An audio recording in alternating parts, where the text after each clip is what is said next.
Welcome to live discussions on Dearborn Blog. This is Wissam Sharafuddin, and it's February 15, 2022 at 8 p.m. in Dearborn, Michigan. The Arab Spring, الربيع العربي, was a series of anti government protests, uprisings, and armed rebellions that spread across much of the Arab world in the early 2010s. It began in response to corruption and economic stagnation and was influenced by the Tunisian Revolution. From Tunisia, the protests then spread to all Arab countries but did not pick up momentum except in five countries: Libya, Egypt, Yemen, Syria, and Bahrain, where either the ruler was deposed, Zain al Abidin bin Ali, Muammar al Qaddafi, Hosni Mubarak, and Ali Abdullah Saleh, or major uprisings and social violence occurred, including riots, civil wars, or insurgencies.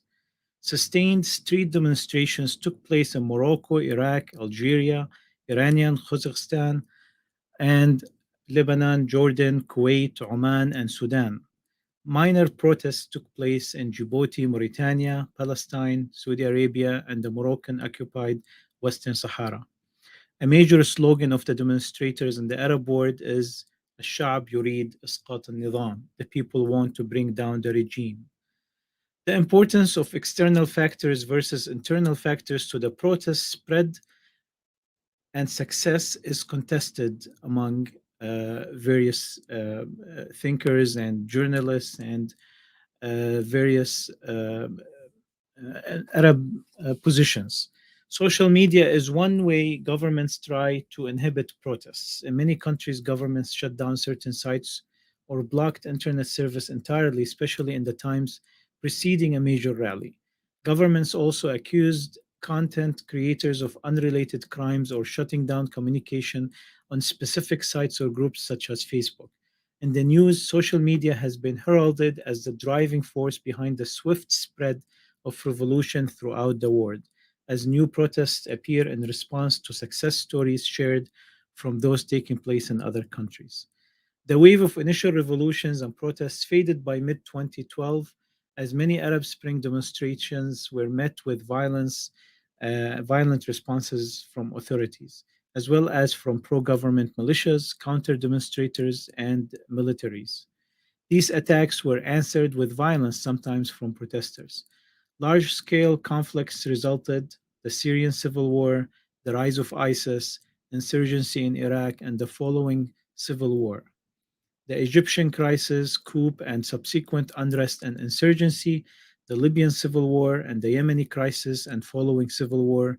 Regimes that lacked major oil wealth and hereditary succession arrangements were more likely to undergo regime change. A power struggle continued after the immediate response to the Arab Spring. While leadership changed and regimes were held accountable, power vacuums opened across the Arab world. Ultimately, it resulted in a contentious battle between a consolidation of power by religious elites and the growing support for democracy in many Muslim majority states. The early hopes that these popular movements would end corruption, increase political participation, and bring about great economic equity quickly collapsed in the wake of the counter revolutionary moves by foreign state actors in Yemen and Syria, the regional and international military interventions in Bahrain and Yemen, and the destructive civil wars in Syria, Iraq, Libya, and Yemen. Some have referred to the succeeding and still ongoing conflicts as the Arab Winter. As of today, only the uprising in Tunisia has resulted in a transition to constitutional democratic governance. Later uprisings in Sudan and Algeria show that the conditions that started the Arab Spring have not faded, and political movements against authoritarianism and exploitation are still occurring. In 2019, multiple uprisings and protest movements in Algeria, Sudan, Iraq, Lebanon, and Egypt have been seen as a continuation of the Arab Spring. As of today, multiple conflicts are still continuing that might be seen as a result of the Arab Spring. The Syrian civil war was caused massive political instability and economic hardship in Syria, with the Syrian pound plunging to new lows. Syrians are spread as refugees all across the world. In Libya, a major civil war recently concluded with Western and Arabic powers and Russians sending in proxy fighters. In Yemen, a civil war continues to affect the country till today. In Lebanon, a major banking crisis is threatening the country's economy as well as that of neighboring Syria. While Arab Spring has brought the region much calamities, it also has destabilized dictatorships and fascist and totalitarian regimes.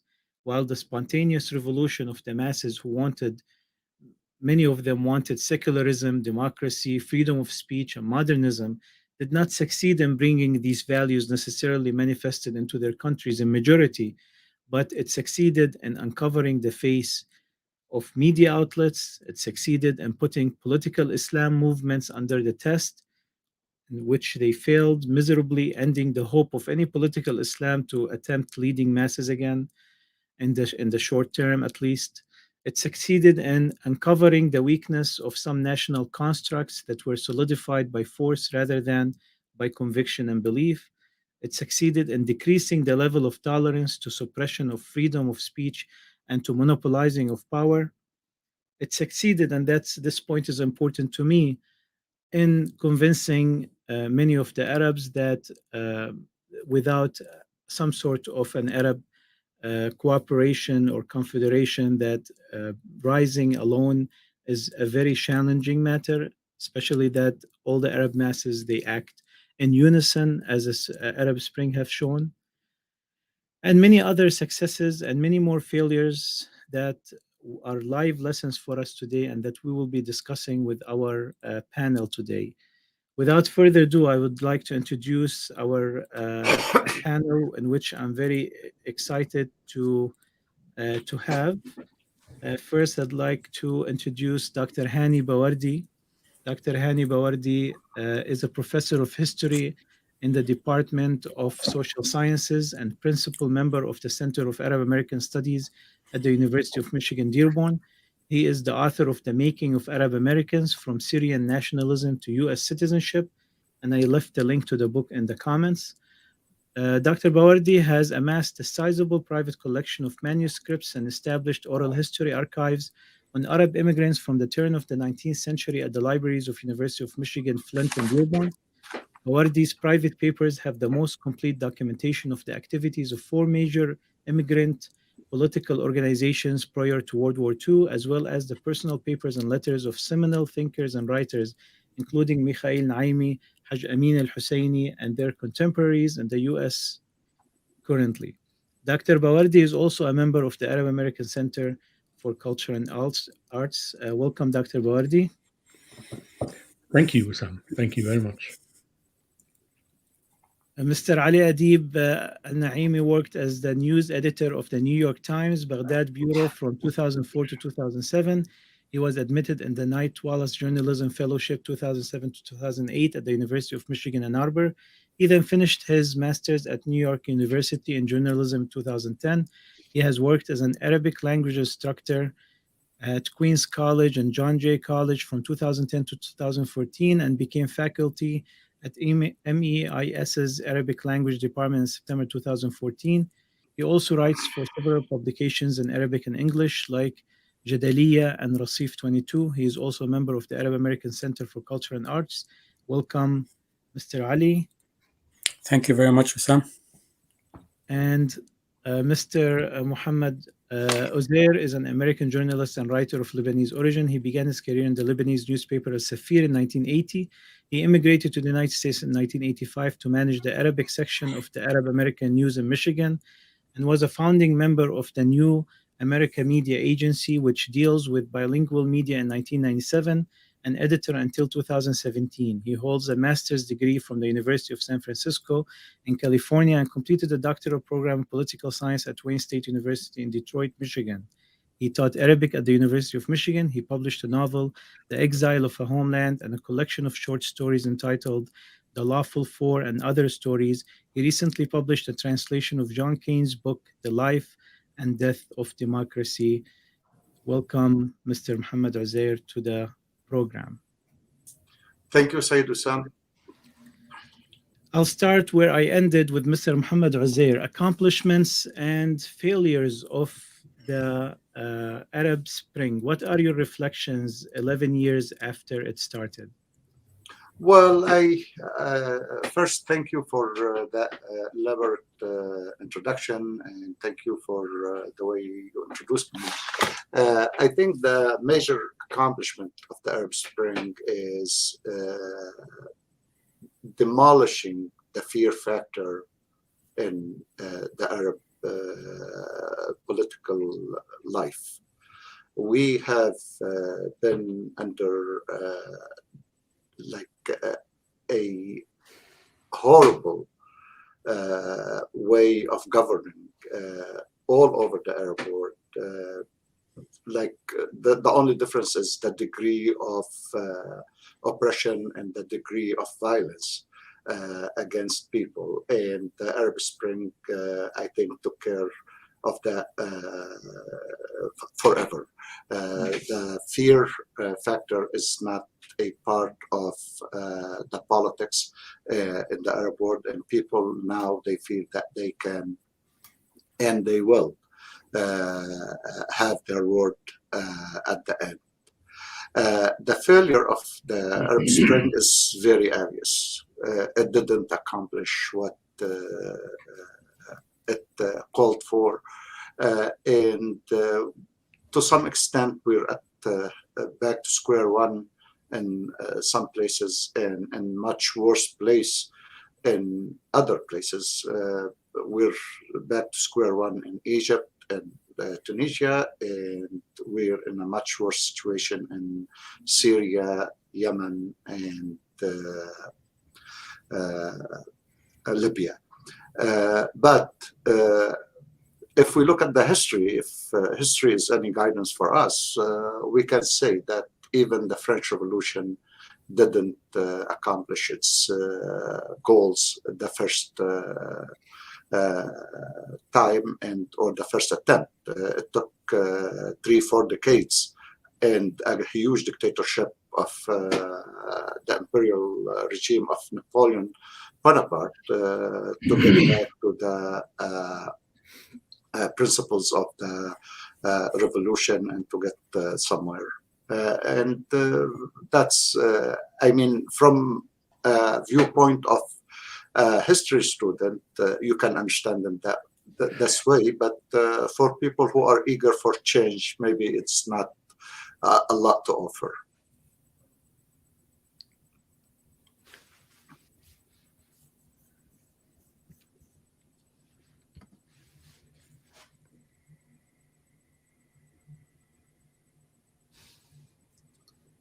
Mr. Sharafuddin, I think you're muted. Thank you, Muhammad, and thank you for everything that you presented, Mr. Muhammad. Mr. Ali, do you look at the Arab Spring as a stage in history, a stage in our recent political history that has passed already, and it's time to analyze it and judge it, or is it a work in progress that's still ongoing? Well, thank you for the introduction. I'm happy to be with you and with your esteemed guests. I think it is still a work in progress, but definitely the first stage of it is open for analysis and studying. Changes or big changes in history, as the professor and my esteemed colleague know, it doesn't come all of a sudden in history. It takes time and takes different stages of history to develop into something that can be called a significant or change that we can build on. The Arab Spring has started, as you said, in the let's say 2010, 2011. The first stage of it was the euphoria that you saw in the streets.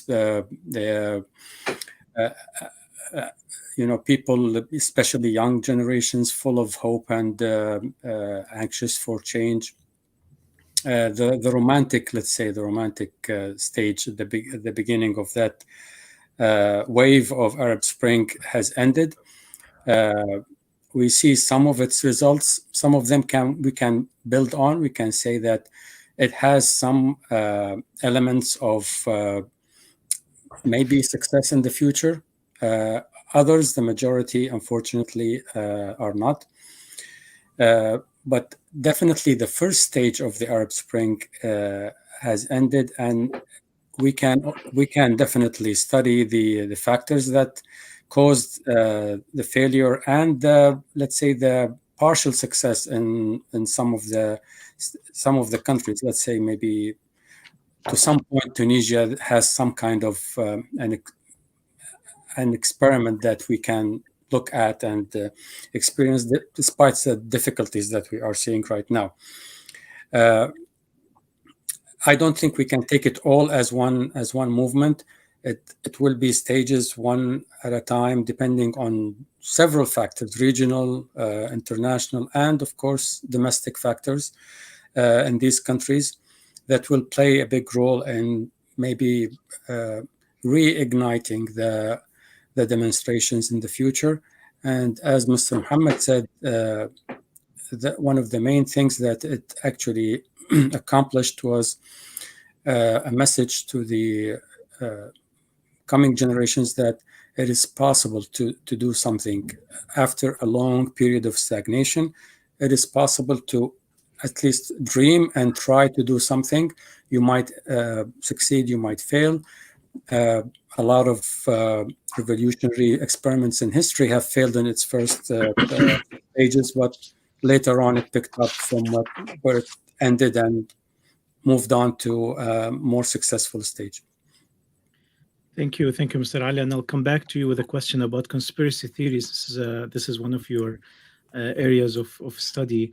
Dr. Bawardi, welcome to the live discussions and accomplishments and failures of the Arab Spring. Many they point towards the events that led to the Arab Spring, and they question it. They question it as far as, was it influenced by external factors more or by internal factors? And no matter where it came from, we saw how spontaneous was the reaction of the people and the movement of the people. No matter what political influences tried to come later on to it and influence its results, it still was as pure as it was when it was in the streets on the first days, like Mr. Ali said. What do you see now retrospectively as something that we need to take a pride in as Arabs from this Arab Spring, and what are some of the things that we need to learn as very important lessons? Thank you, dear Wissam. You could say this is a fitting question for a historian, because we like to learn from the past. We don't like to predict the future very much.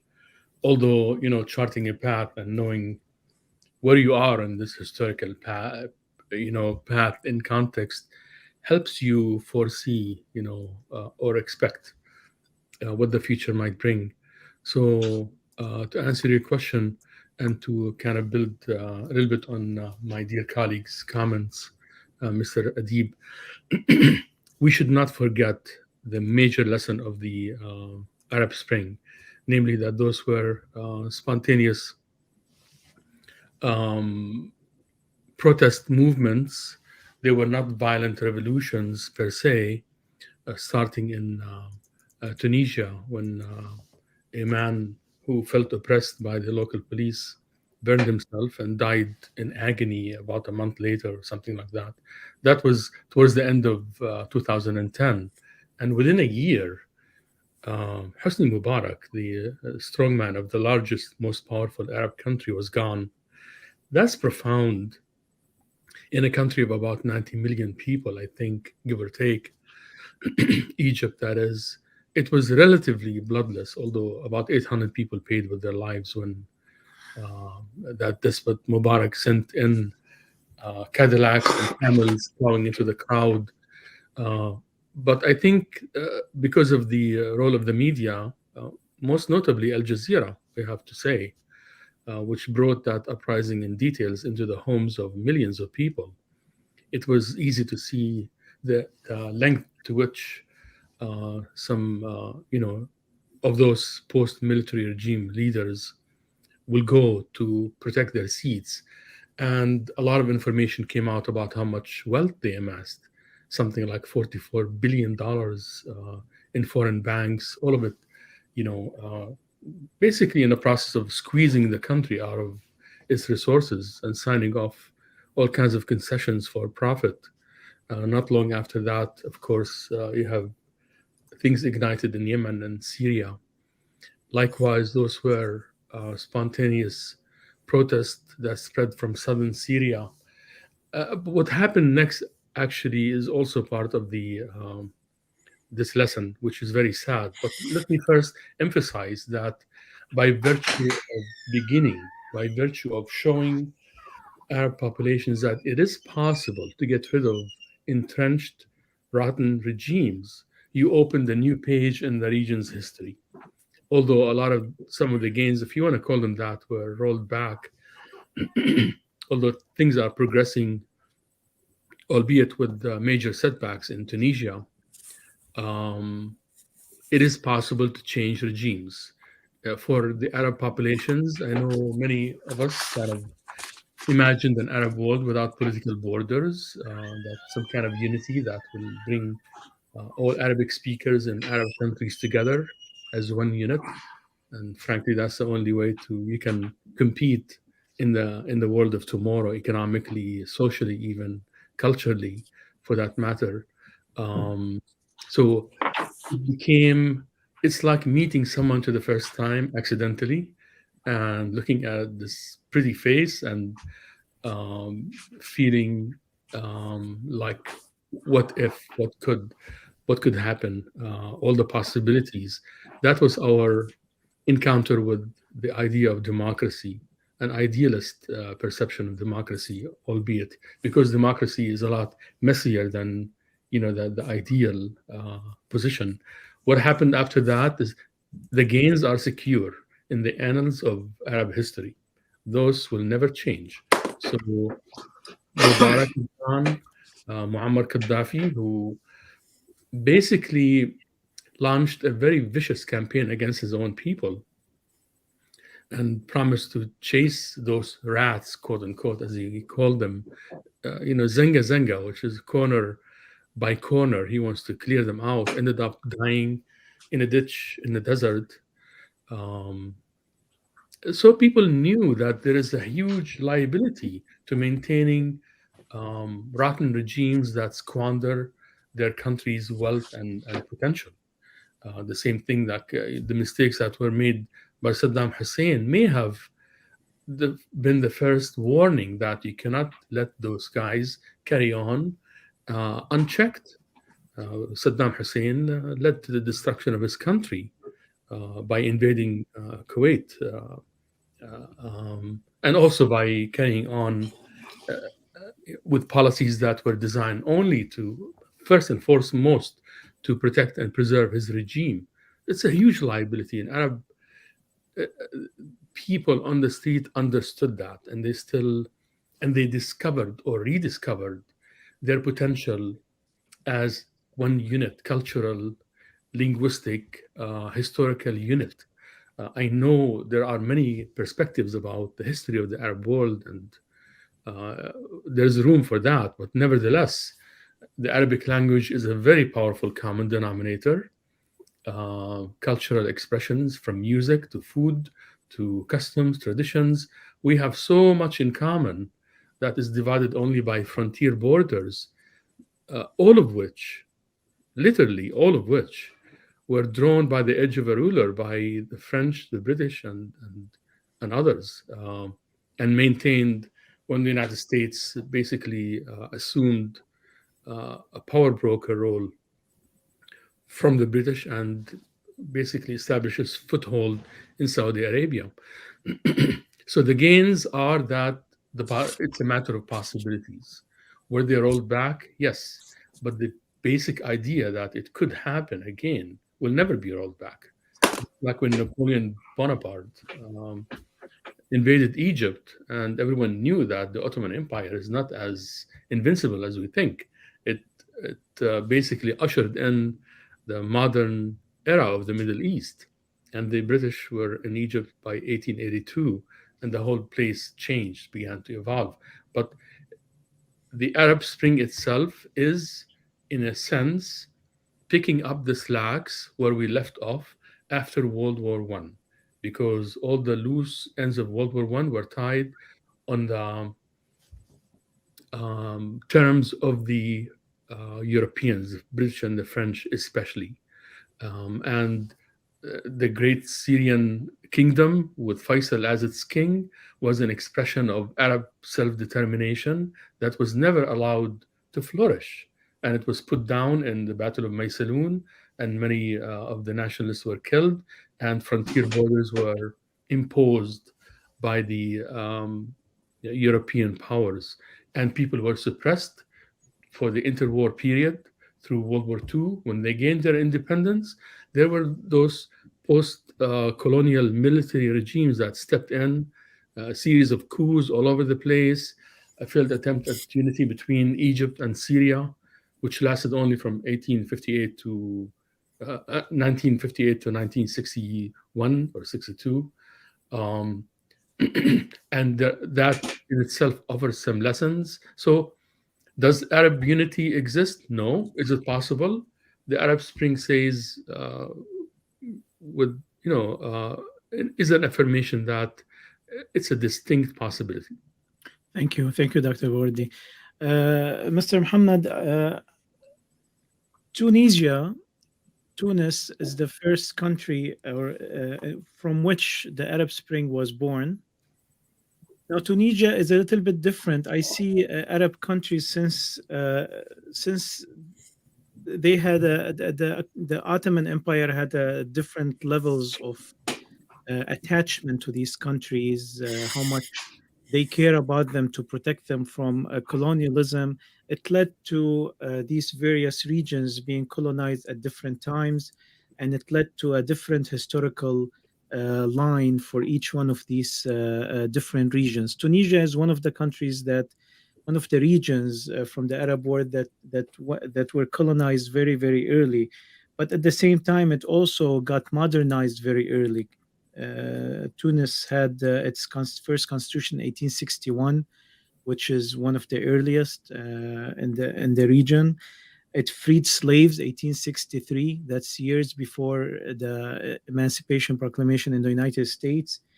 And it had a modern state development much earlier than many of the other Arab experiments.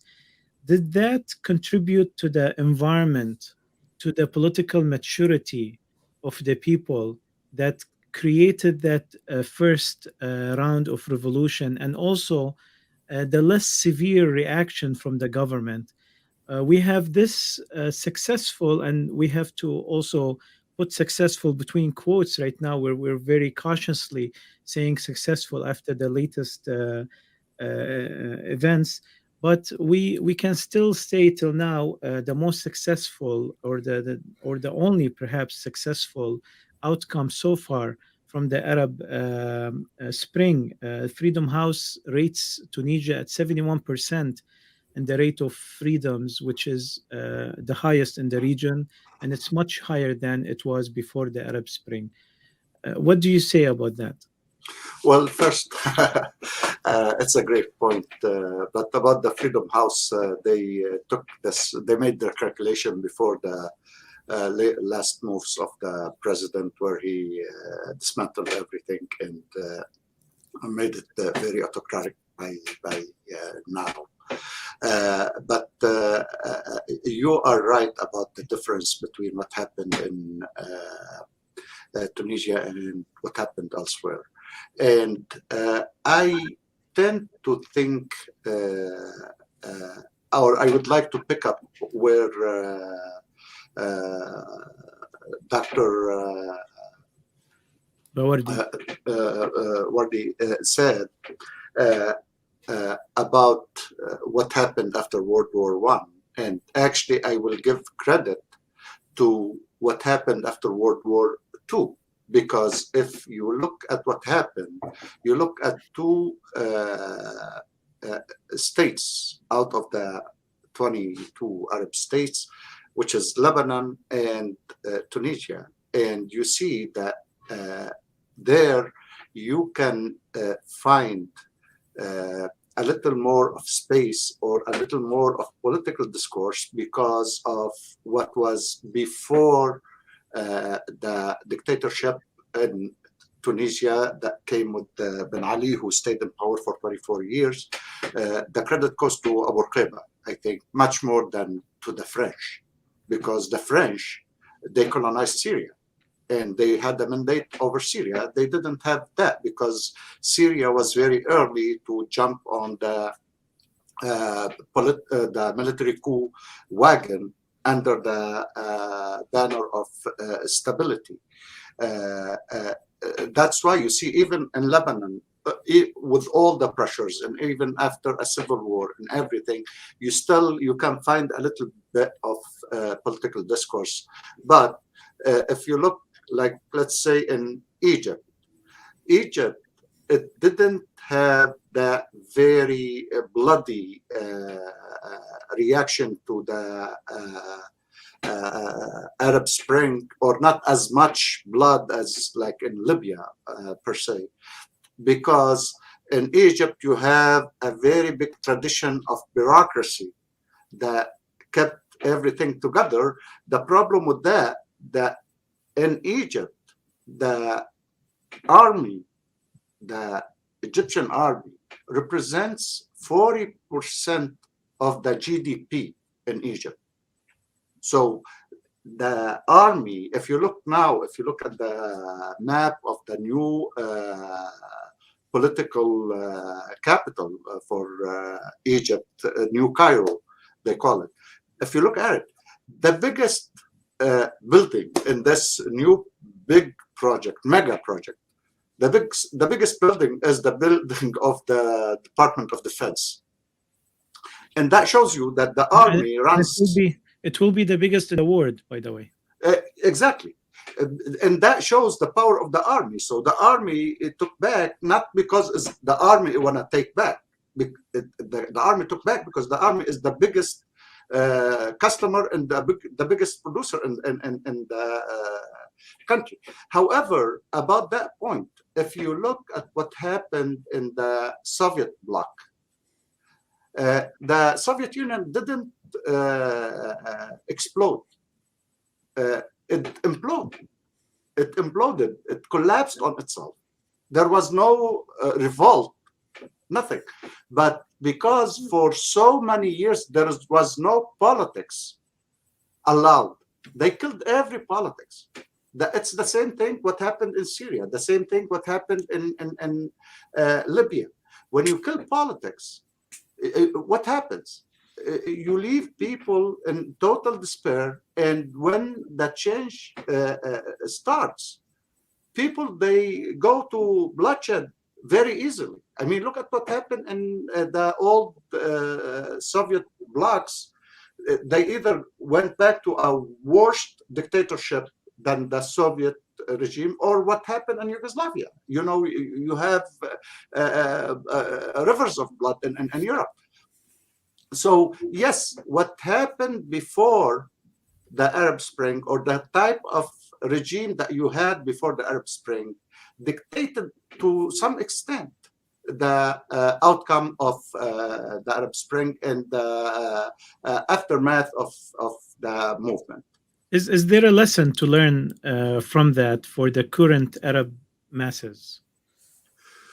Well, I mean, you can get an idea, but a lesson to be practically proposed or implemented, I don't, I cannot think of anything, because when you kill politics in any society, you leave it to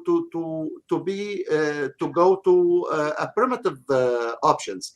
And if you look at Iraq, after killing politics for several decades, when the Americans, who are the banner holder of the democracy in the world, when they took over the country, they found the head of the biggest tribe to be the president of Iraq.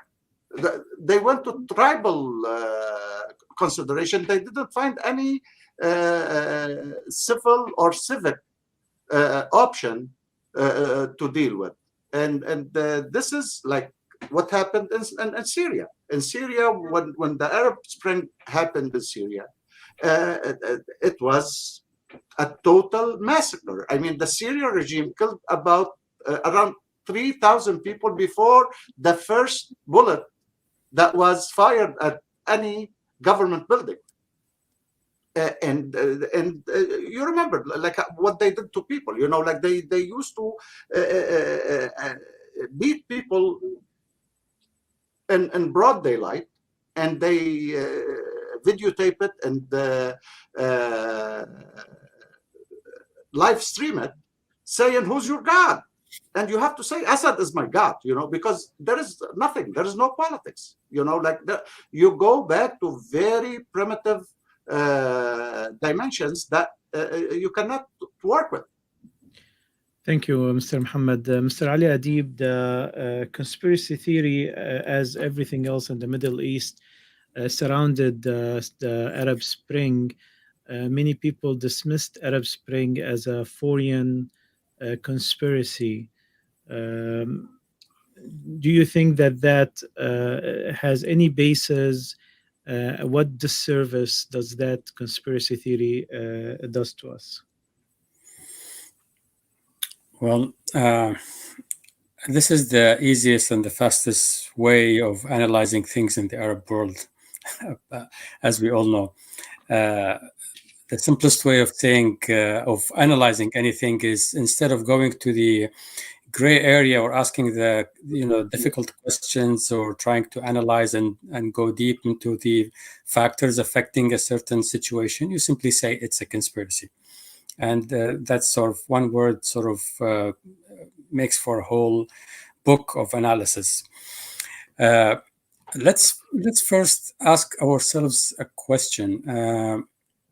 If this was, let's say, a Western conspiracy, what was the strategic goal of this conspiracy?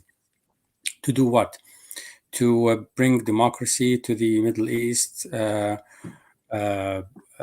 bring political Islam to the Middle East. Why would the West topple regimes that have strong alliances with the West?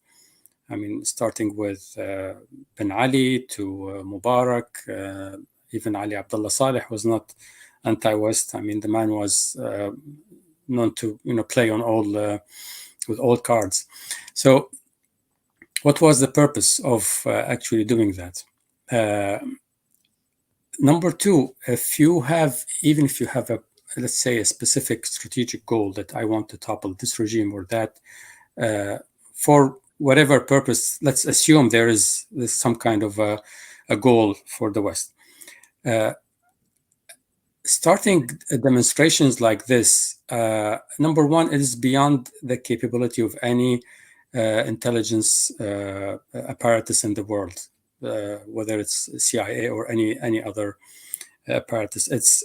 They were able historically to do some kind of protests, like, for instance, what happened in Iran at the time of Mossadegh, but that was for a specific period of time, limited, way more limited than what we saw in the Arab Spring. For them to stage something like that in Tunisia, you must have, a huge base of the CIA in Tunisia, and you must have a lot of money, and you must have some sort of an alliance with labor unions, maybe. And at the end, Mohammed al-Bouazizi would be a CIA agent also. If we move to a bigger example like Egypt, millions of Egyptians actually took to the streets. Millions. If you go back and look at the footage, how would any country in the world be able to stage a conspiracy like this, where you actually push people in that huge number to the streets?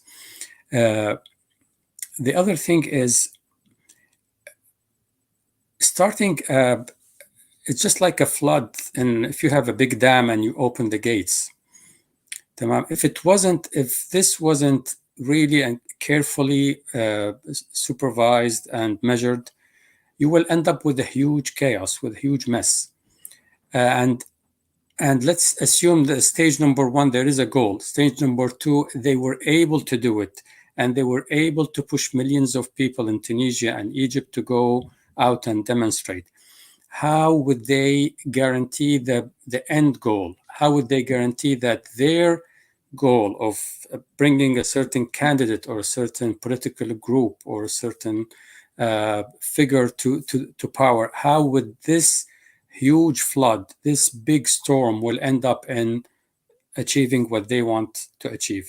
In this case, you will simply have a lot of factors that no one, whether domestically or regionally or internationally, can actually control. So the issue of conspiracy theory, as we say, started with Tunisia and Egypt, maybe a little bit, but it actually took momentum with what happened in Syria. And in Syria, I wouldn't say it's a conspiracy theory, but I would say it is an actual intervention by several regional and international players. We cannot deny that. I mean, a lot of countries were playing a role, and that sort of gave credence to gave momentum to the act. Okay, let's go retrospectively and say Egypt was like that, Tunisia was like that, and Libya was like that. It's everywhere. I mean, in Iraq, for instance, when young people who just took the streets to demonstrate against corruption and for their future, for their life, and the corrupt political governing political parties and militias simply called them the literal translation would be sons of embassies, which basically means agents of embassies. We are very well familiar with this term in Lebanon. Yes. So in Lebanon also the same. I mean, it happened, I think, sort of simultaneously or at the same time. That we used to have demonstrations in Beirut and in several Iraqi cities. So the main the damaging effect of adopting the conspiracy theory is, number one, is you're eliminating a lot of facts. Number two is you're not actually looking at the true motives of those people. I mean, if you label all the young people in Beirut, in Baghdad, in Tunisia, label them as agents and people who are being paid by embassies to cause chaos or whatever the label is, you're simply ignoring the legitimate demands of the people. They simply want, as if you're labeling that asking for freedom, asking for getting rid of corruption, free elections. These are the demands of foreign countries. These are the demands of embassies. These are the demands of colonial powers, or whatever you want to call them. And by that, you're legitimizing dictatorship. You're legitimizing corruption, and you're saying, let's keep these national powers, whatever you call them, despite their corruption, because they are the forces of patriotic. They are patriotic. They don't have any contacts or ties with the West, and by that you're simply messing up the whole the whole scene, and your priorities are just messed up. And anyone who calls for these legitimate goals will be labeled as an agent. So it's not just. I mean, this is a chronic disease in the Arab world. Unfortunately, it's looking at everything, even historically, as a conspiracy, unless you have documents, unless you have something like Mossadegh or whatever, 1956 war. These were conspiracies, yes, definitely documented conspiracies. But if you go back and label everything in history as conspiracy and you simply relieve yourself from studying it, from analyzing it, then you're simply simplifying things and actually not getting any real answers and living in an illusion. Yes, and unfortunately, that dismisses a lot of the courage and the heroism and the patriotism and nationalism and nobility that these people carried out in the streets, protecting their country and fighting for their freedoms and for progress. And like Dr. Hani Bawardi said, it's not only a revolt against existing powers, but it's also a revolt against the historical context of these existing powers that came as a result of the bigger history of colonialism and occupation. I want to take a few interjections from the audience. I have Ahmad Saleh, I have Ibrahim Abdullah. Ibrahim Abdullah looks ready. Ibrahim Abdullah is an Egyptian activist. He was in the Tahrir, Midan Tahrir, in the Egyptian Revolution. Welcome, Ibrahim. I want to take your input as a person who attended the Egyptian revolution yourself, and you've lived in Egypt and now you live in the United States.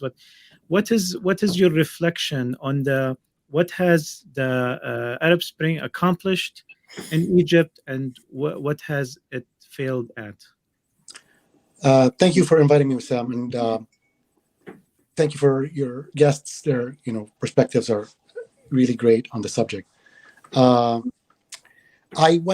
live in New York. I went to Tahrir Square by chance because I had something to do in Cairo at that time, and when I was there, I remember it was euphoric in every way. It was scary in a way too, and I think that's something that we don't talk about a lot, is how the complete chaos, and when the police forces ran away, local militias had to take control of the streets and patrol the streets because there were some prisons that were opened, and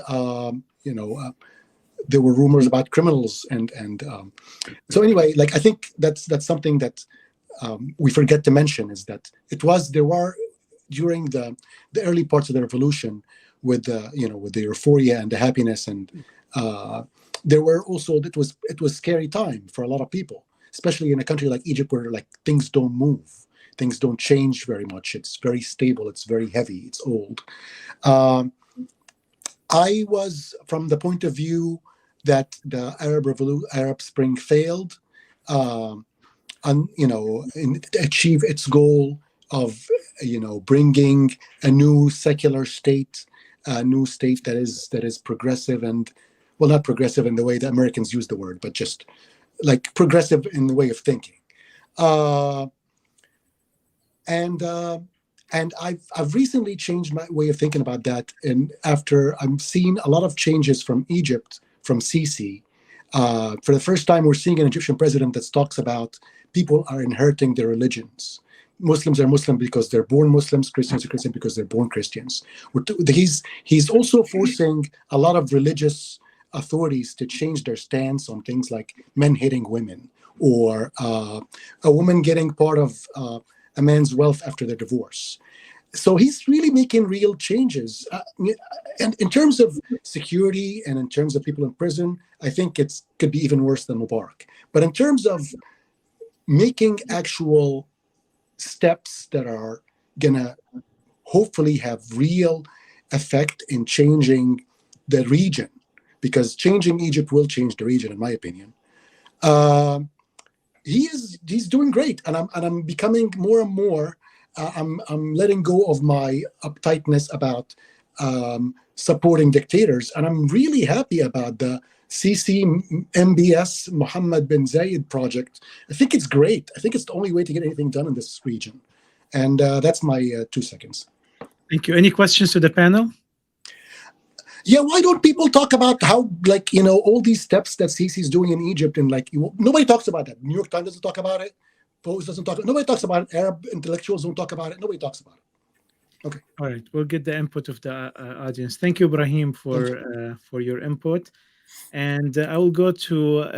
Actually, I didn't know this is Imam Ahmad Saleh. Hello, Imam. I didn't know that was you. Welcome to the live discussions, and thank you for joining us today. Do you have any input or any question to the panel?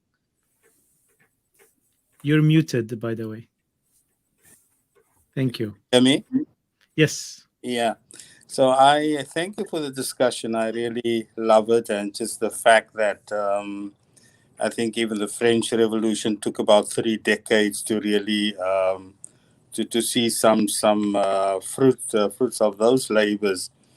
I think we are in a very critical time in history when democracy is being cancelled in Australia and Canada and many other places. And people are losing a lot of their freedoms, where there's also a weaponization of fear.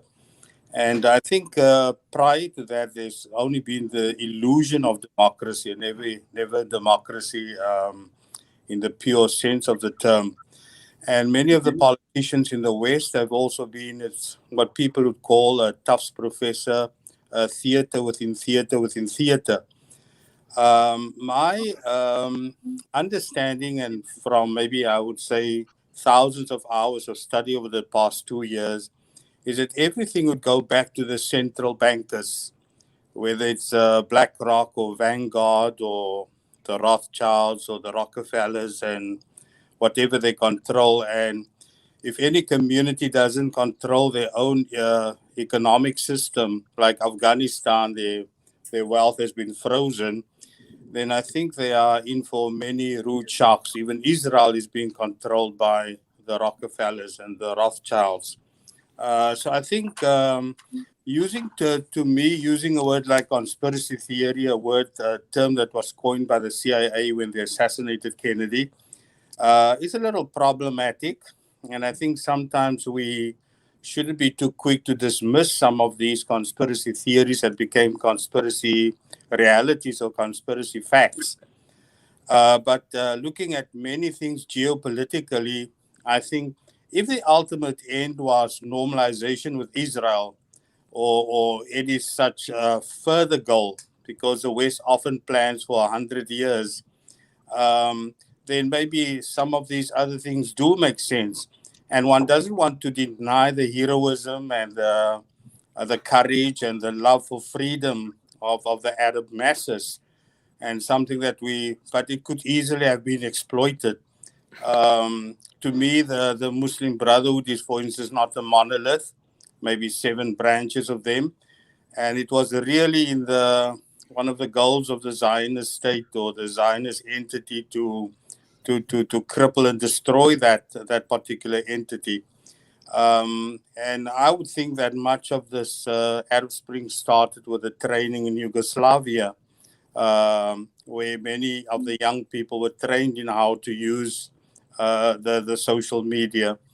I'm just throwing out a lot of these other ideas out there, but I do think if we are not going to look at the geopolitical strategic goals of neo-imperialism that's very much alive, then I think we're going to probably misread many of the events that's taking place in the Arab world. Thank you, Imam, for your participation in this episode. Hopefully, we'll see you soon. I want to go to Dr. Bawardi in answering the first question or commenting on Ibrahim's input. And I think he might represent a group of Arab youth who have somehow lost their hope in creating democracies after what we have seen in the last 11 years. And they started to kind of accept the idea of soft dictatorship like the one the Sisi demonstrates. What do you say about that, Dr. Hani, from a historical perspective? Well, I can see how one might lose their hope, but the Arab Spring represented just that, hope.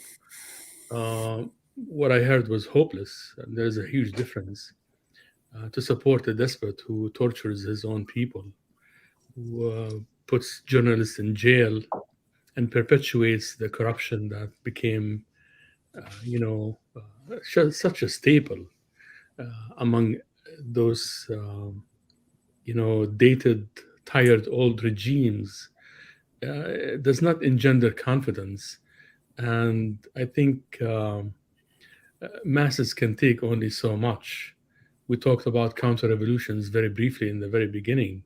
And the mother of all of the counter-revolutions was one that was orchestrated from abroad and somehow appealed to the liberal wing of Egyptian society. Among them are the ones who basically popularized the Arab Spring initially, the Google revolution, we used to call it.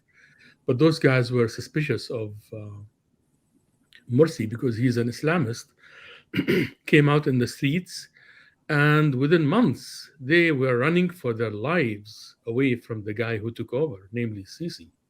And many of them are either in jail or will end up in jail if they ever visited or were sentenced to jail or execution in absentia. So what you have in Egypt is basically a pause, a nasty one at that, a very cruel pause in the trajectory of the region. I don't know how one can defend or reason with or make sense out of a rule such as that by someone like Sisi. I just don't see how. If you criticize the ruler, you end up in jail. So you still have a brain drain, lack of opportunity. Yes, the army became like a huge part of the Egyptian economy that was instigated for totally different reasons in the past, but now became like this massive economic interest that you have to satisfy, like a monster you have to feed to stay safe. Don't forget that the same army basically stayed on the sidelines, which allowed for the Arab Spring to unfold in Egypt. Sisi, he came from one part of this army who found a way to scare everyone into falling in line behind him. And that one hopes, actually it's a certainty that this is a temporary situation, but the promise of violence that came with Sisi is serious. You think what's happening in Syria is bad. Imagining unleashing the largest army in the Arab world against 90 million people, their own people. The outcome can be really scary, and people became fatigued after what happened in Syria. Initial demonstrations in Jordan and criticism of the king was tapered down, fearing the same outcome. So violence is very much part of the reaction by those regimes. And frankly, none of that will happen. The need for the Arab Spring itself would not be present had it not been for the overarching geopolitical situation, namely Western governments looking the other way while those people wreak havoc in their own country because it fits their designs. One of the first things that Morsi did, say what you want about the man, eventually he would have failed and he would have been voted out. That would have been the course to go, but nobody was going to wait around for that to happen because then you'll have democracy, peaceful transition of power. This is what Israel and Western governments were afraid of.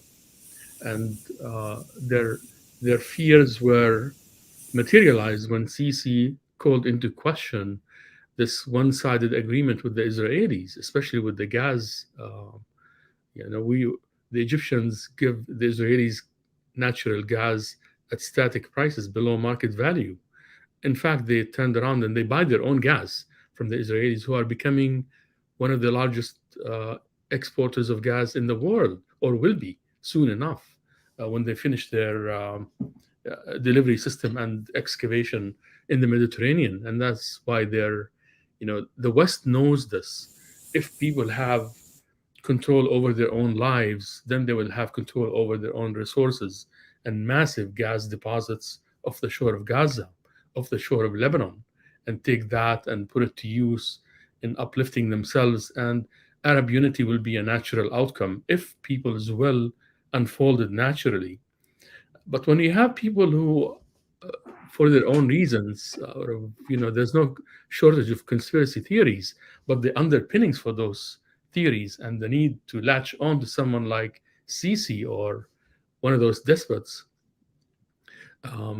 is the lack of alternatives, perpetuation of ignorance, and frankly, propaganda, concentrated, massive, sustained propaganda. Those people can rally people around them in more ways than one. And it's lazy. Conspiracy theories are, by definition, like Mr. Adib explained, are lazy.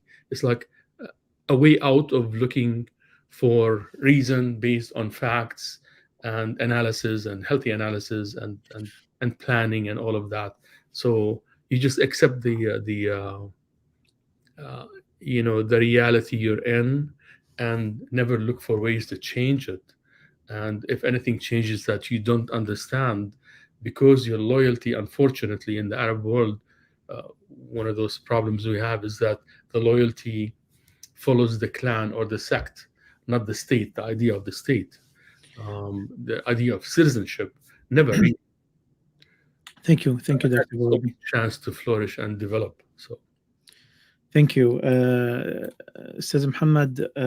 I want to ask you the question of Ibrahim for the Arab intellectuals. Why aren't they highlighting, or Ibrahim has a feeling or an impression that Arab intellectuals are not highlighting the accomplishments of the Sisi, as I see a lot of infrastructure accomplishments, the building of a new infrastructure in Egypt, and Ibrahim has mentioned many intellectual push for reform among the religious institutions, etc. Well, there's one thing, actually, I want to do a little introduction here before I answer the question. There's one thing that we kid ourselves with as Arab intellectuals. We think that the regimes are dumb. The regimes are not dumb. And all the Arab regimes, monarchies or republics or military juntas or whatever it is, they're not dumb. They all have advisors who went to the best schools in the West, and they do their own polls, and they do their own surveys, and they know what's going on. They're not dumb. What Sisi is doing actually is giving the rest of Egypt to the army. That's what he's doing. So the infrastructure is expanding the army's role in the national economy to go from what it was 40% during Mubarak by give it 5 more years and it would be 60% of the whole economy. And the other thing is those people, they learn things. So when we talk about women's rights, it's exactly the same old song that pre-Arab Spring about facing Islamic terrorism. That's something that is a pitch to appeal to the Western governments, to the Western opinion makers, and to tell them, look, we are giving the women some rights, and look, we are doing some reform here, and but in actuality, it's not. I mean, in Egypt now, Abu Nawas is on the blacklist after 1,000 years. What kind of reform or openness you're telling me? They are still pacifying the most radical reading of Islam everywhere. And you see, every ruler in the Arab world has a sheikh next to him from this side and a mufti from this side. And if you are in Lebanon, you will get a khuri. Just for the fun of it. So they know what's going on. I mean, that the last government in Lebanon has 6 women, but the government cannot meet, and no one can do anything. So it's not in the symbolic politics that we're going through. It's what's in it, what's in actuality. And I would like to say that the Arab Spring didn't fail because of internal reasons. If you look at the, speaking of the geopolitical and those big terms that we use usually, okay, I mean, look at the main players in our region. The Turkish problem was the Kurdish question. They didn't want anything from Syria. You know, like the whole thing with Erdogan is he doesn't want the Kurdish community in Syria to have anything. That's his main concern, and that's what the whole hoopla ended up with. He's going to control the area that the Kurds are there. Iran was with the Arab Spring, and when it was in Tunis, and when it was in Egypt, and it was in Bahrain. The minute that something happened in Iraq, or the minute that something happened in Lebanon, it's a different story. When it started in Syria, it's a different game. You know, like then it's became like conspiracy. mu'amara kawniya. It's not only conspiracy, it's a universal conspiracy against the regime of Assad. So you have, and the biggest player, and let's not forget that, the biggest player is Israel. The only government in the Middle East that has any substantial influence over the United States and the Western governments that has something to do with what's going on in the Arab world is Israel. It's not Saudi Arabia. It's not United Arab Emirates. Everyone have a little share. But the biggest influence is Israel. Israel does not want democracy in the Arab world, period. And they don't want a change in Syria, period. And that's why even Obama, with all his progressive songs and all his nice romantic policies, when it came to Syria, he said hands off, because he cannot face Israel, even in Washington. Because remember, when he was a president, Netanyahu came to the United States against his will and gave a speech to a full session of the both houses of the Congress against the will of Obama, who's the president of the United States. Israel is the main factor in corrupting anything that will bring any Arab society to democracy or to openness. Thank you, Ustaz Muhammad. Ustaz Ali Adib, we've heard from Imam Ahmad Saleh some of his convictions, and he calls them conspiracy facts. For example, like the Rockefellers and Rothschild control over some of these facts. What do you think the and like you know, Dr. Hani Muhammad said that some of the incidences that happened, and or you yourself, you mentioned that the external hands that were playing with the Syrian power and Syrian revolution, it allowed it retrospectively allowed many of the people who have a tendency to fall into conspiracy theories easier. You know, it gives them that legitimacy. Now, with an area that has a high level of conspiratory intention and a lot of foreign intervention, how do we decipher?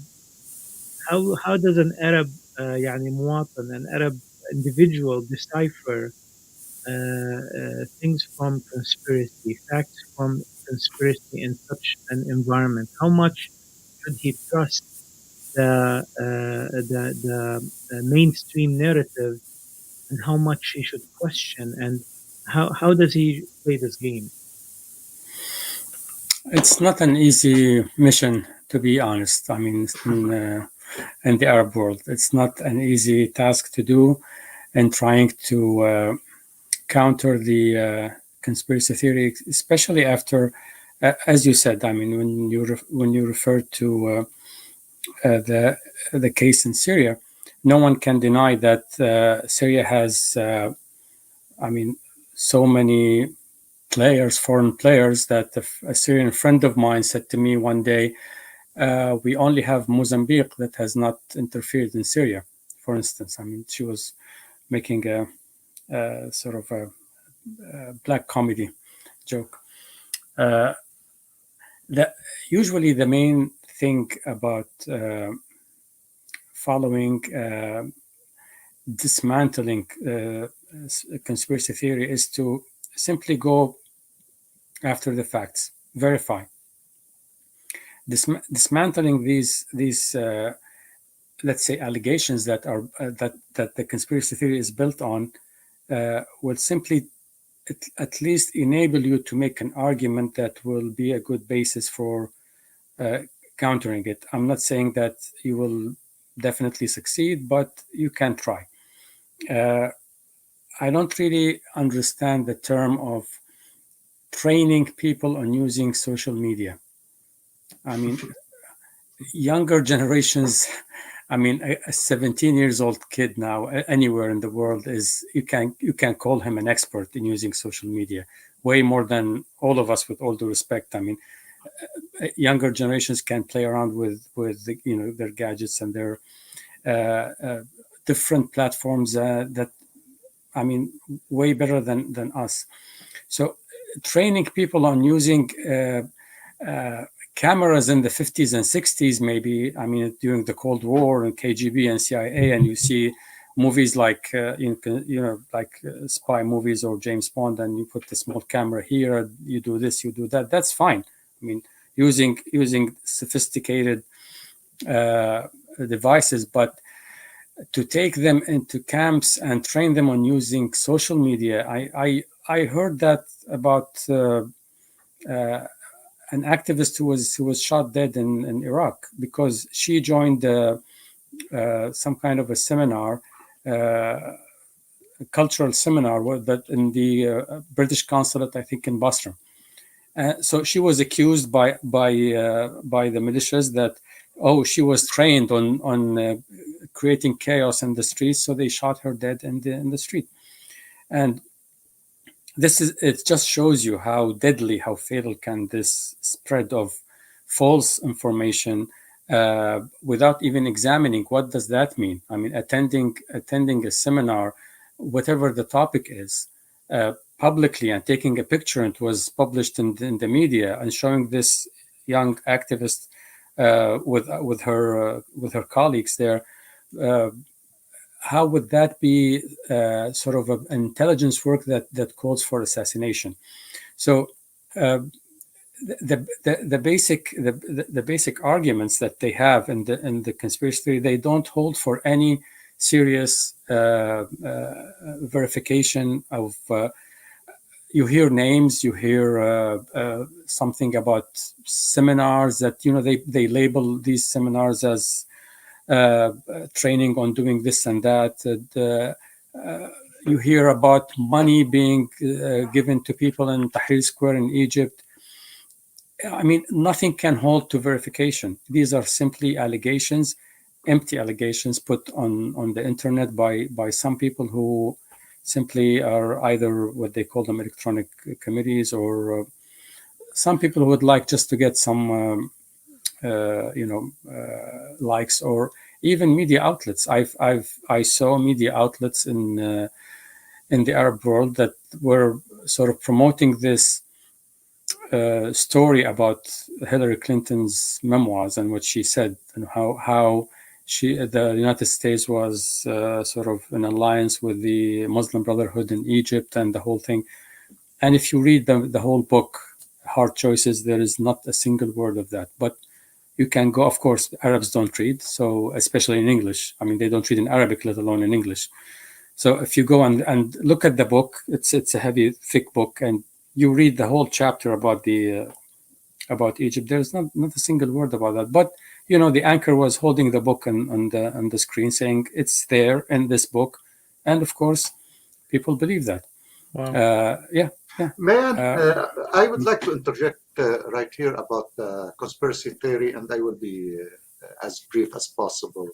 I think people who are peddling this conspiracy theory, they have to update their data a little bit. I mean, do they know that Jeff Bezos is the richest man in the world? It's not the Rothschilds anymore. And do they know that Elon Musk is the richest man in the world, and there is like kind of a competition between the two?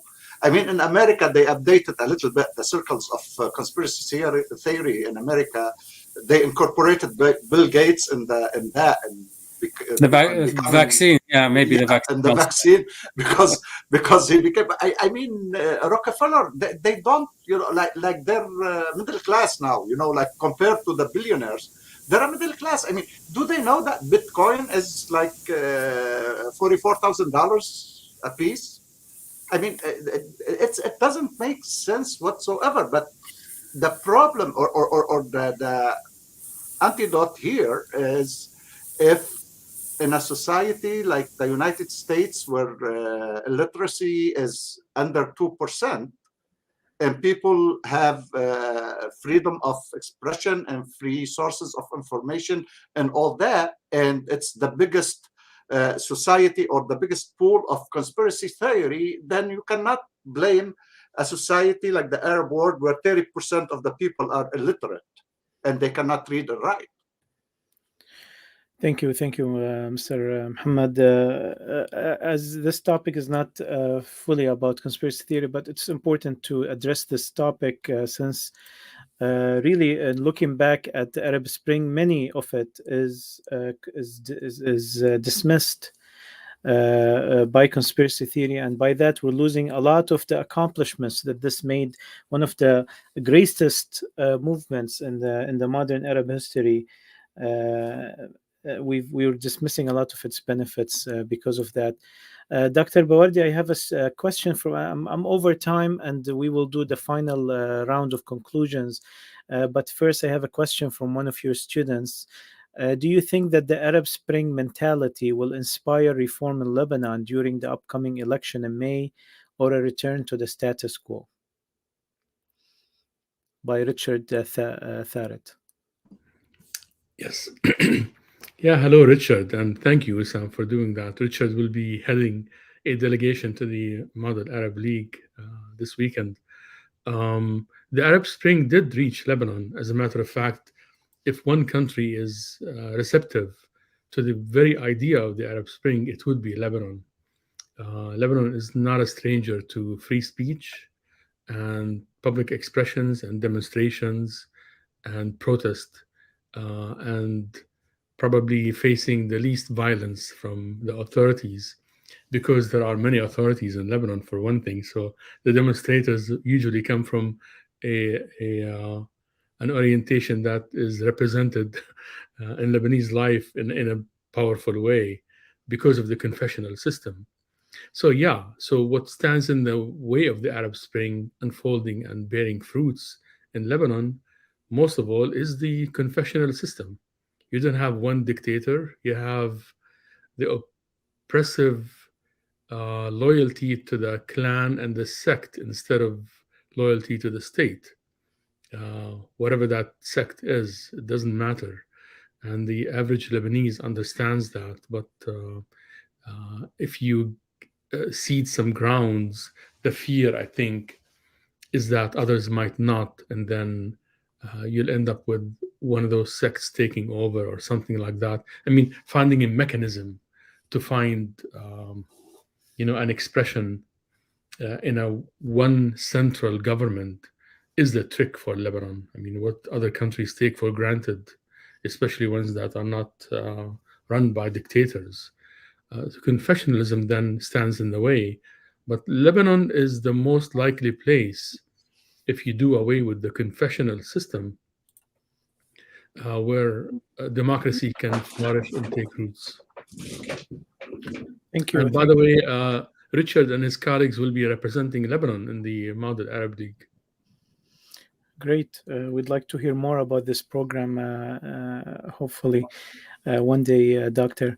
Definitely, the Arab Spring has entered Lebanon, and what was peculiar about Lebanon that instead of them saying الشعب يريد إسقاط النظام, people want to befall the regime, they used to say الشعب يريد إسقاط الطائفية. People want to befall the sectarian regime. And since then, Lebanon has had a continuous, up and down, but continuous wave of revolutions or intifada or protests or civil movement, whatever names it was given. And now it's shaping itself and to enter into the elections. And one of its manifestations, one of the manifestations of that is the big appeal to the expats voting. There are over 240,000 expats who have registered to vote in the Lebanese elections. 86,000 were registered last time in 2018. So there is a big turnaround, and it looks like this elections will be important for the Lebanese Arab Spring. In a final round of questions, Dr. Bawardi, what do we take from here, from the Arab Spring? What main lessons do we get in shaping our hope for the future of the region, given the 11 years of Arab Spring and what has the region has passed through? I myself, I usually call the Arab Spring the first Arab Spring, always feeling that it's going to be a series of just like the French Revolution. It will be a series of waves, and we've seen the latest waves in Sudan and in Lebanon, and the Arab world has not stopped creating these waves of change and demanding progress. So I hope for a second Arab Spring. I hope for a continuous Arab Spring, maybe more intellectual, more organized, has more political infrastructure that can actually flourish from a revolt. Where do we go from there in looking at the Arab Spring, and what do we hope for it? There were many uprisings against colonialism in various parts of the Levant, at least. I look at each of them as an Arab Spring of sorts, because that's when all eyes and hearts turned to across the Arab world. In 1936 in Palestine, 1925 in Syria, etc., etc. I hope we'll have one that will stick. I hope we'll have one that will be just as devoid of violence, at least on the part of the protesters, as we've had in the past. At the end of the day, it will take a heavy toll before democracy sets in. Too much power is concentrated by too few hands, and the West has no interest whatsoever in allowing democracy and reforms to unfold. What then will happen to all those fortunes generated by what will happen to petrodollar? Sitting in European and American banks. What if that went for infrastructure, education, technological, scientific advancement across the Arab world, instead of like 70% of the Arab world's economy tied to petro industry? That is basically, I don't like the word controlled because it harkens to conspiracy theories. Since we opened that subject, but it is out of the reach of the Arab population. So how do we get there? This is what my students are proposing to discuss this weekend. But I think the Arab world needs to look inward, look towards each other in a spirit of collaboration, and begin to articulate expectations of the West that their societies, their interests matter, that they should come first from their perspective, that their resources should be, go to the benefit of the advancement of their people. And if they mean it, and if they're organized enough, yeah, there will be cost. Europeans will not, and the Americans will not take that, quietly. There will be sacrifices for sure, but you have to have a cohesive strategy, and then people will take you seriously outside and deal with you as an equal. Unfortunately, with the amount of division we have, that is the biggest obstacle in the way of the Arab Spring. And the Arab Spring, although it started, the spark of it was this small merchant in Tunisia. It captured the hearts of all Arabs wherever they are. So the outcome will spill into all Arab countries. That's what you want.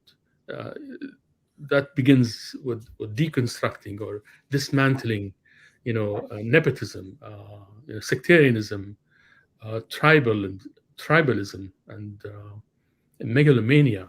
That basically this old mentality. Although at the turn of the 20th century, believe me, we were far more progressive than we are now as societies on a social level. So maybe we'll go to that and pick up the slacks where we left off. Thank you, Doctor. The same question will go to Mr. Ali Adib and Mr. Muhammad. Well, what I see is, I think the Arab people are in a learning process right now from what happened. And I would say that looking at what's happening right now in Tunisia and Sudan specifically, they are the young people especially who are leading the demonstrations and leading the attempts to stop the sort of the counter-revolution. I think they are learning from the first stage of the Arab Spring and what happened, and they're trying as hard as possible to hold their ground and not lose what they have achieved so far. So I would say that these are signs of maybe a continuous stage that would have a climax at one point and then go down at another point, depending on several factors. But it is still an ongoing process. People have learned that they can actually break the silence. They can bring some hope into their future. They can be an effective factor. People can be, for the first time, an effective factor after they have been treated as a legacy from one ruler to the other without having a say in who's going to rule them. Of course, it's not going to happen tomorrow or in a few months or by the end of the year. But as we said before, it's a process that will take more time, and in that time, people will mature. People will learn from their mistakes of what happened before and how, let's say, forces like political Islam were able to hijack their movement before, or it's a learning process that is happening right now, and I think in the near future we will see even more and more in the West, maybe more in what's going to happen in Libya, Sudan, as I said, and other countries, and in Iraq. Maybe I would expect we'll have a second wave of demonstrations, depending on what's going to happen after the formation of the government. Lebanon, you still have elections to be held. It's still work in progress. So we should not lose hope, because nations don't die. They might take a pause every now and then based on certain factors, but they're still alive. Thank you. Just a follow-up question, Mr. Ali. sometimes, from the questions of Ibrahim, for example, him mentioning the positive accomplishments that are being done in Egypt, in Saudi, and in United Arab Emirates. Is it? Can we look at these things pragmatically? Can we look at, for example, Sisi's directing Al-Azhar University for creating a conference for Islamic renewal? Can we look at it as a positive step and not question his intentions or delegitimize his intentions, at the same time, criticize him and him suppressing freedoms of speech? Is that a possible path for us to take in the next era, so we can collect our accomplishments and point out our shortcomings? And Dr. Bawardi, feel free to comment on that after Mr. Ali. Tfadal, Mr. Ali. Pragmatically speaking, yes, I think we can. I think we can look at it from both ways. You can't simply criticize what his record in human rights and democracy. Definitely, I mean, no neutral observer would say that these violations are not taking place. But at the same time, as you mentioned, he is trying, in his own perspective, of doing this as part of a war against terrorism, as he sees it. It is, if you want to do war on terrorism, it's not just the security issue, it's also the ideological approach. And Azhar at this point is still, following the traditional school and the sort of a bit resistant. And we all know that there has been some back and forth between him and the Sheikh of Azhar. So yes, I see what you're saying, and I recognize. I've been following these issues between Sisi and the Sheikh of Azhar, and in general, let's say the traditional Islamic school in Egypt. Yes, he is trying to do something. Why? Because he thinks this is a pillar in his war against terrorism. If you try to present new ideas, a sort of a modern understanding of Islam, interpretations, yes, this might help you in your fight, in your ideological fight against, that's ISIS and other groups. But you can take both sides. I mean, you can be balanced and say, yes, we criticize A and B, and we see that there is some kind of positivity in C and D. So do you agree with Ibrahim Abdullah that the Arab intellectuals are losing, that they're not being pragmatic, and they're dismissing some of these accomplishments because they're just against the whole regime? I think it's a matter of priorities. I mean, with different. I mean, it depends on what you're looking at. Some people prioritize, democracy and freedom of speech, which is something sacred. I mean, even I think of it high. Of course, it's one of the basic human rights, and I see their point. But just to make this criticism as the ultimate goal and not see the other issues, regardless of how much leverage you give them, I think you're missing the big picture. Thank you. I'll let Dr. Bawardi comment, and then we'll have the final word for you, Mr. Azer. Thank you for your patience. Dr. Bawardi, please comment on this, because it's important in shaping the way Arab youth think today. But what is the specific ask, Wissam, please? Pragmatism. How do we balance between being pragmatic and describing the situations in Arab countries and the events, and at the same time by being principled, protecting the principles and values and not mixing up between them? This is an philosophical eternal fight between idealism and pragmatism.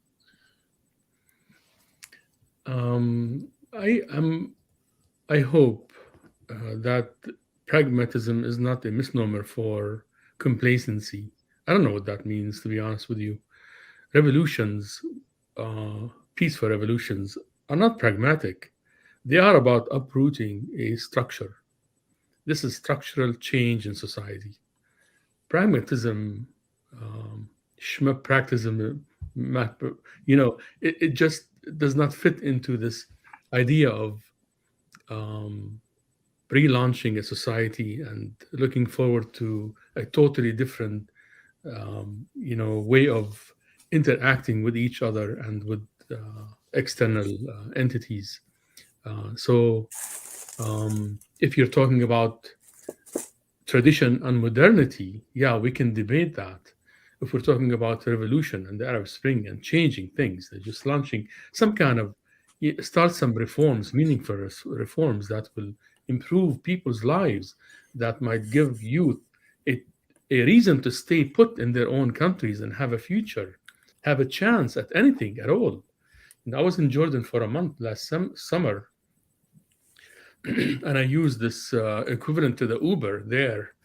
And most of the Uber drivers are college graduates, very articulate, very polite, very progressive in their views and sophisticated, even if they're traditionalists. They told me one after the other, there are no prospects for me here. And that is the reason why I left to begin with. In fact, in my classmates, there are 32 of us, only 4 remained in the country. The rest are in the West, between Germany, the United States, even Australia, for that matter. So this will keep happening. It will not change until we throw caution to the wind and go out in the streets and make it stick, and make those despots, corrupt people, see the error of their ways. The only way to do that is to increase the cost of their corruption. The only way to do that is to disrupt peacefully. That is, this is what revolution, this is what protest is by definition. You're not pragmatic. You're the last person to be pragmatic about this. You're an idealist for a moment, and hopefully you will reach a situation where you have this imperfect democracy, but at least at the end of the way, have what the United States has: peaceful transition of power. We sworn in Trump. Donald Trump became president of the United States, and everyone fell in line, and he was sworn in peacefully. Yeah, that is a lesson, an ultimate lesson. Otherwise, I'm not very, a fan of Trump at all. But I'm using him as an example for, what we should have in the Arab world. So you have a president, he's less than perfect. Yes, so elect a Congress or a parliament that will check his power and wait for the next election. We need to get to first base in the Arab world. Right. Thank you, Dr. Bawardi. And the final word for Mr. Uzair. And if I take this program any longer, I will be competing with Joe Rogan, which I don't want to do right now. تفضل Mr. Uzair. Well, both Dr. Bawardi and Mr. Adib, they did a good job with the question. However, where to go from here, this is the point that I want to address. And I have a kind of special or unique angle on that matter, which is, I think people in the Arab world, they proved that they don't lack any courage or any understanding or any frustration to do what should be done. But I think we as Arab expatriate, we as immigrants, we as Arab Americans, Arab Europeans, especially our level of people, like people who are educated, people who are in the public domain, we should do something about that. Well, we can do a lot, and we can start by cutting the umbilical cord between the primitive politics of the motherland and our communities. And we can start here in the United States. We can start something that will affect events in the Arab world. Because, first of all, we're free to do whatever we want. If we live in France, in Britain, anywhere in West Europe, anywhere in Canada, United States, Australia, we can do and say whatever we want and go home and we feel safe. No one is gonna do anything to us. Second, we have the means. Third, we have the connections to influence the media, to influence the politicians. When we get ourselves to start a movement, we will do what الرابطة القلمية did in the turn of the last century to the Arab literature.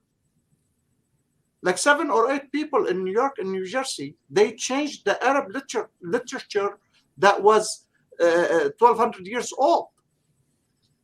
And we can do something here if we put our mind together.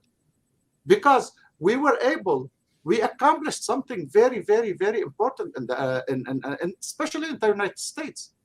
This is the only place that a Lebanese, an Algerian, an Iraqi, a Yemeni, a Palestinian, they call themselves Arab Americans, and they have the Arab identity that we are dreaming of in the Arab world.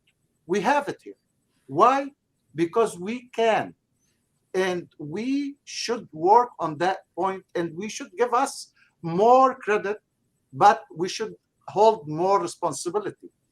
Yes, there is 240,000 people that registered to vote for the upcoming Lebanese election. But Joseph Stalin, the late Soviet dictator, he said, doesn't matter who votes.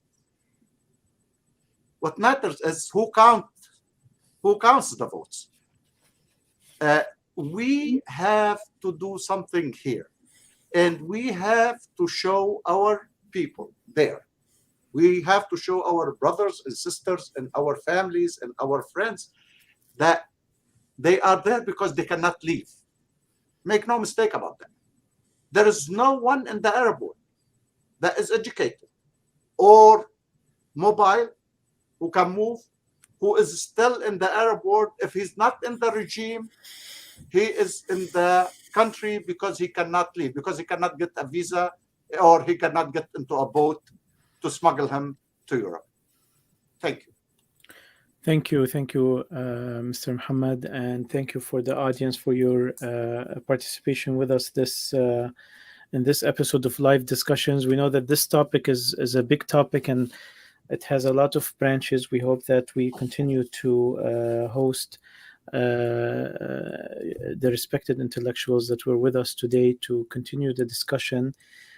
Finally, I too do agree with Mr. Muhammad, and I have proposed a methodology to actually continue the Arab movement and struggle towards progress and freedom. And I've put it in a book called The Awaited Arab State. And thank you very much for being with us tonight. This program will be available on Spotify and iTunes tomorrow, and it is available immediately after the end of the episode on YouTube and Facebook. Have a great night, and thank you very much. Thank you. Thank you, Wissam. Pleasure.